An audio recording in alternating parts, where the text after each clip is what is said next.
How good are greatswords in Sodden Sanctuary? From class 1 all the way up to class 5, you have some of the strongest weapons in the game. Access to magic, lightning, pure strength, and heck, even health leech. Plus, the final boss's weapon, the Blade of Envy, is a greatsword, so that should tell you something right there. But what you might not know is that 2 of these special greatswords are actually something else entirely. They're called Greatscissors, because that's exactly what they are. And I haven't ever had a chance to try them, which brings us to today's run. Can you beat Sodden Sanctuary using only a greatsword?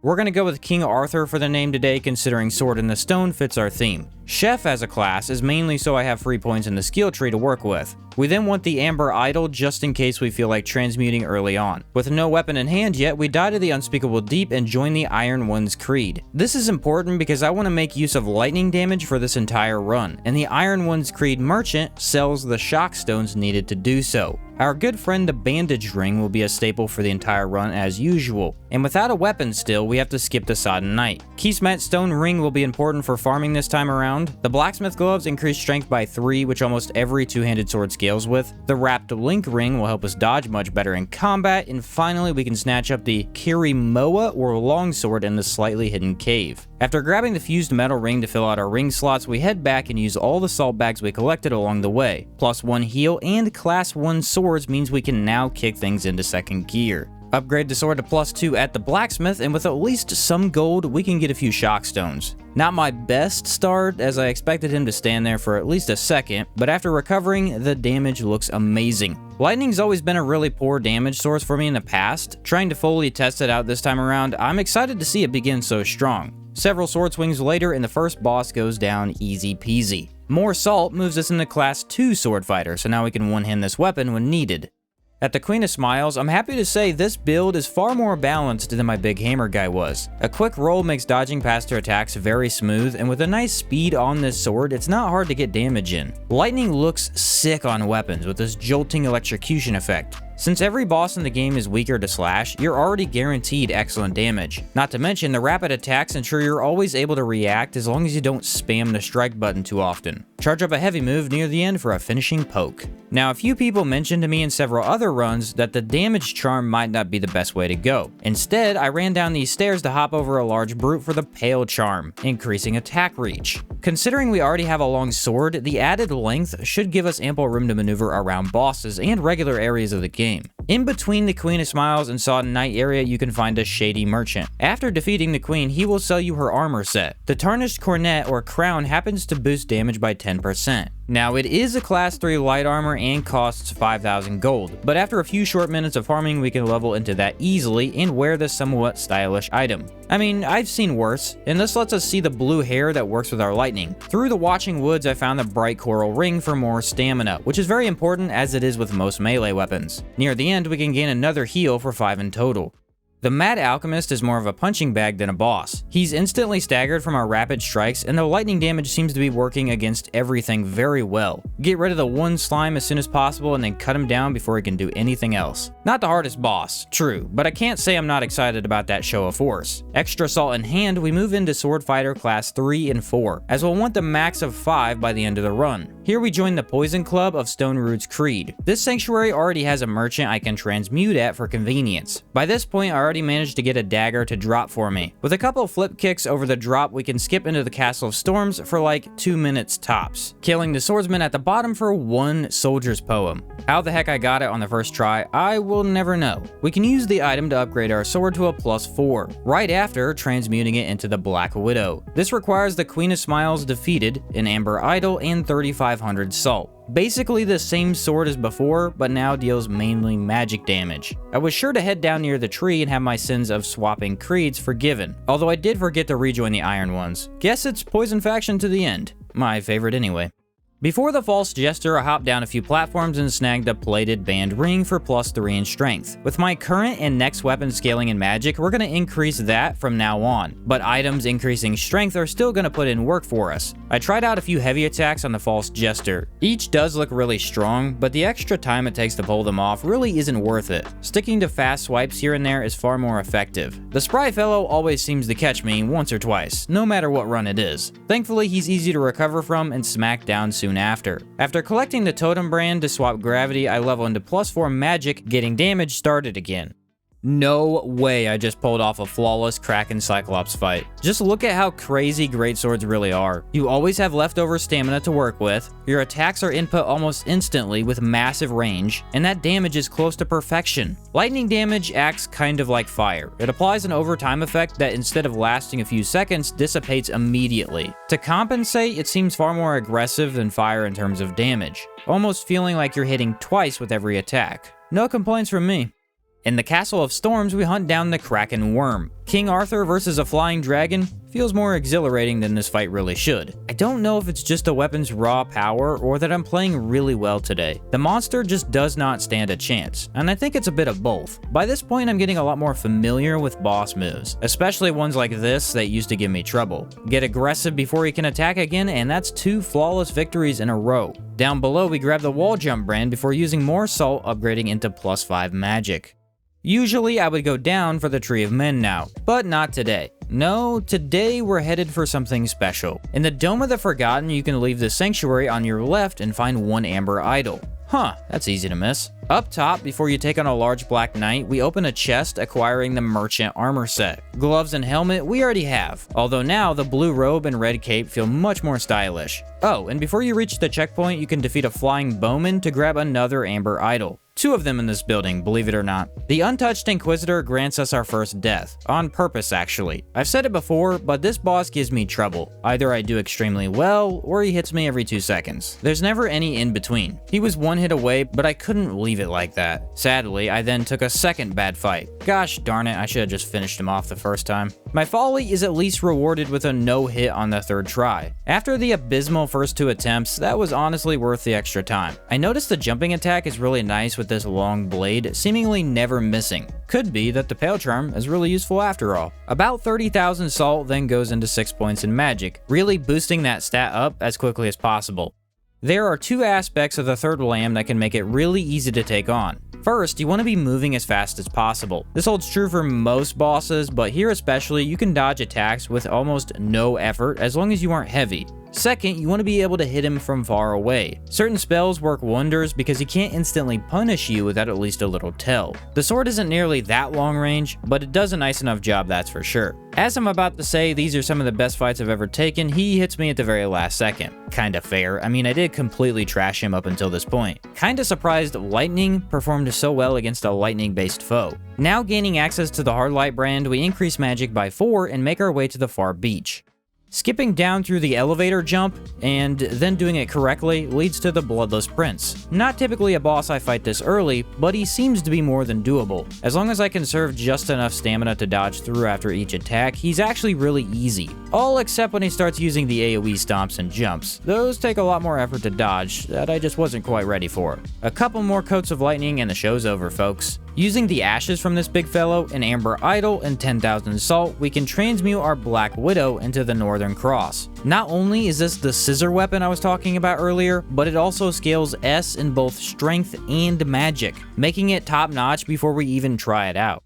Now at the Tree of Men, let's cut this fool down. Greatscissors attack like a regular greatsword, all except for the heavy attack. This version instead opens the blade up to form scissors. We lose vertical attack range with this, but the horizontal stays large, if not getting even larger. The advantage to such an attack is the speed. You can rapidly set off 3 scissor attacks in a row before a boss gets in just 1 attack themselves. You need a lot of stamina though. I noticed immediately that it required more willpower than the other swords for that move specifically. You can't really hit the Tree of Men more than once at a time anyway, so it isn't an issue here. What I also failed to mention before is this item deals lightning damage. Add on the extra from my consumables and the damage skyrockets through the roof. I think we're gonna have a lot of fun with this one.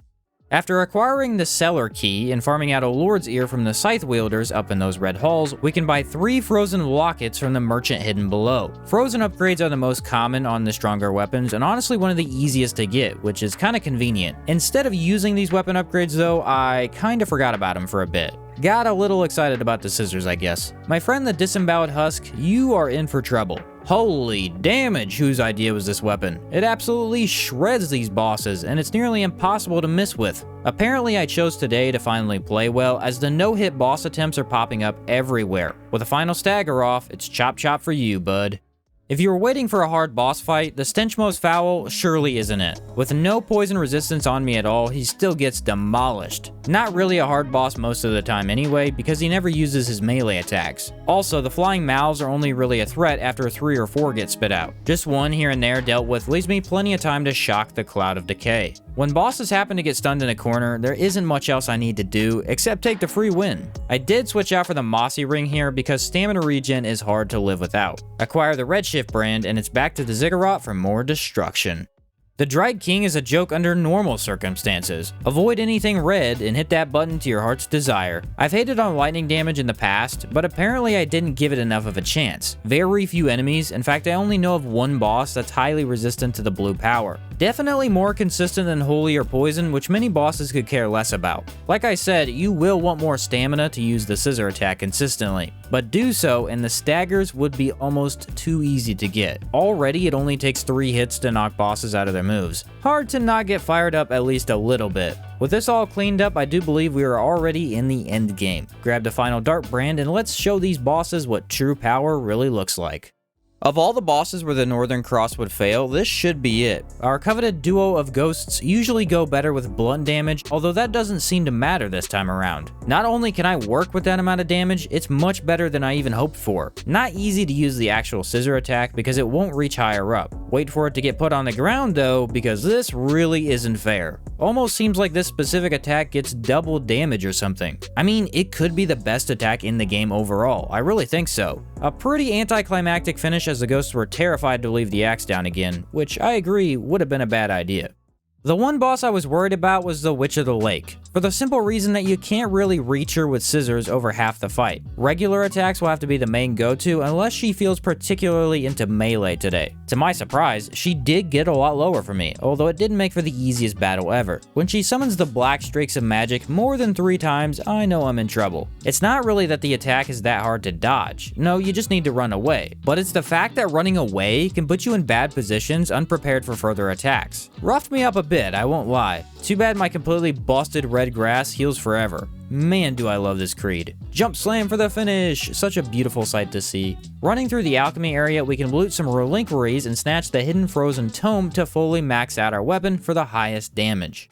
Before we execute the rest of the game, there is one final task I would like to complete. Just before Carsjaw the Cruel, you can make a series of tricky jumps up the tower. I actually pulled out the online map for this just to be sure I didn't miss one of the platforms. The Fire and Sky Sanctuary, where we can join up with a new creed once again. There's a magic component to these guys, and since my sword scales in magic, I found it fitting. At least I did at first. Not only are their healing items one of the worst in the game, but the special item to boost damage they offer didn't even work. I tested it as much as I could, and it was hard to tell actually, but yeah, it seems oriented towards actual magic instead. Bummer, but we have enough damage anyway. Instead, let's get some more heals. I had to go farm items from the Drowned Archers, which are around the Queen of Smiles area. Bloated monstrosities drop ears, and you can dispatch one right outside the Mad Alchemist's area. Armor Guardian's Ashes, you only need one of, took me a while, even though you have easy access to one in the Castle of Storms. Drop Spider Tusks can be acquired from the many spiders under the Tree of Men arena. Thing of Arms walk around all over the spot above the Coveted, and Bola Eye nerves, well, those suck.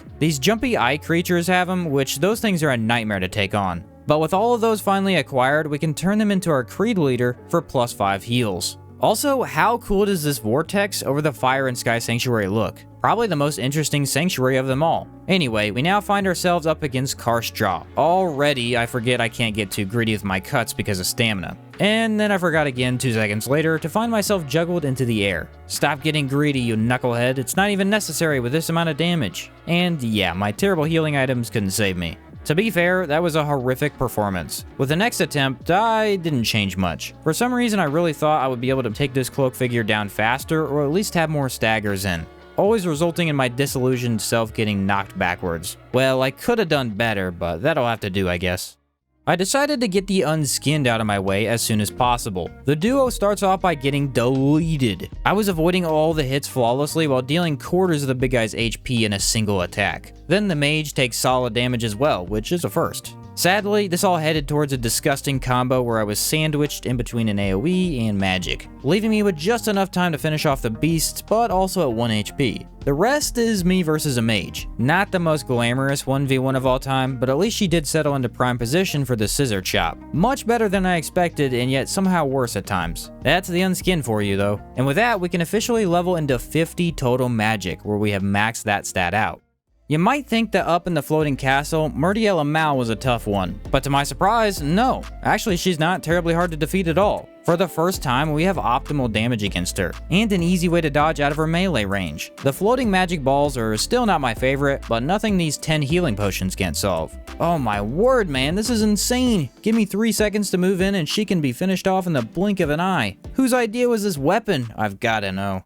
Ronin Cran wasn't hard, no, not at all, but he also never stopped to buff himself. Instead, he just kept coming at me with uppercuts and kicks. I actually had a lot of fun because usually you don't get to do much against him. Getting in a 3 scissor combo is obviously awesome because the damage just tickles your neurons the right way. If you want to be safer though, you can always attack, then wait to dodge, and repeat over and over. Here towards the end, we do eventually get that buff phase, meaning he's completely toast at this point. The Forgotten King trio now stands in our way. Actually, they're far out of our way, but you get the point. The first 2 brawlers get clocked almost immediately. With high damage, they only take 3, maybe 4 hits to get rid of after a little kicking me around. Then it's left up to the mage, and I don't think he's got what it takes. Heck, the damage is good against this highly resistant fellow as well. What is going on here? Is nothing in Sodden Sanctuary a match for the all-powerful scissors? Good thing there's no rock around here, am I right? If you could at least pretend to laugh at that joke, I'd appreciate it. Finally, we reach the Kraekan Dragon, the one boss with an absurd amount of lightning resistance. Alright, you got me on this one, the drop-off definitely shows. Still nowhere near as poor as I expected though. I'd love to tell you I'm good at this fight, but no, that wouldn't really be true. Most of the time you can simply bulldoze through his health as he charges up one of his magic blasts, or jumps over your head entirely. This time though, he decided to use his magic breath and melee options exclusively, leaving me a little out of it. I'd taken the time to collect all 10 of those healing potions, and apparently the game really wanted me to know that. Finally, he jumps over and I can cut the large fellow down. Lightning is not very good here, but that's not really a surprise now, is it? Before the final fight, we level into Class 5 Sword Fighter, now having access to every single greatsword in the game, ending with about 27 strength, 17 willpower that I'd like more of, and 50 magic for that juicy damage. Not really an excessive amount of levels either at 83. If I'm scissors, then the Nameless God is surely paper. He does his best, but the more he summons down his sword, the more damage I can easily get in. Already at half health, the tyrant can't even touch me. Oh, I'm feeling the combat today, that's for sure. Ah crap, well, 1 hit isn't so bad. That extra reach from our Pale Charm must be working well, because I definitely have no trouble hitting the brute wherever I'm at. Ah, he finally goes to summon magic at the last second, where I punish him with death from the mightiest of weapons. Greatscissors aren't just the best weapon in Sodden Sanctuary, they're the only weapon. Throw everything else out, because this shocking cutter is not to be trifled with. And there you have Sodden Sanctuary beaten using only greatswords. The Great Scissor variants being well worth your time if you've never tried it. But I can't help feel something still isn't right. We beat all the bosses, we devoured all the salt, why do I feel so dark? Who am I? Where am I? Why is everything fading into black? You know what they say, you either die a hero or live long enough to see yourself become the villain.